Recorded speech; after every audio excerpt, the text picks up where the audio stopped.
Поминаа 2 месеци откако македонски планинар загина искачувајќи го највисокиот врв на грчката планина Олимп. Неговите пријатели тогаш дадоа свои сведоштва дека нему му се слушило пред да падне во провалија. Надлежните почекаа на обдукцијскиот наод да потврди дали причината за тоа е срцев удар.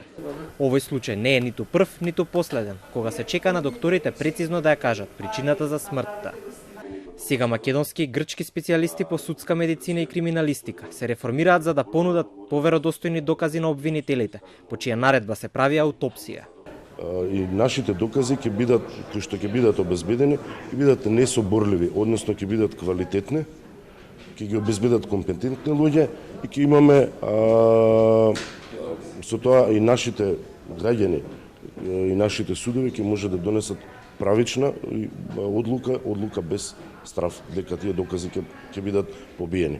Македонскиот и грчкиот институт за судска медицина изминативе 12 месеци работеа на проекти и се обучуваа како да работат во своите лаборатории по европски терк и стандарди.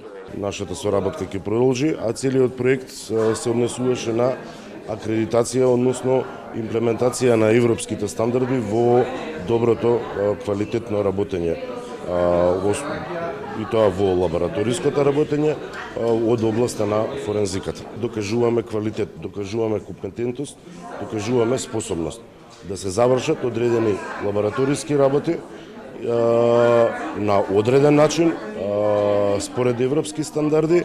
Во овој момент борбата е да се стигне до поефикасни докази со тоа што ќе се работи според високи стандарди, тврди раководителот на судска медицина одговарајќи на новинарско прашање дали реформите ќе значат поголема компетенција наспроти големиот број приватни вештачења кои им се достапни на луѓето.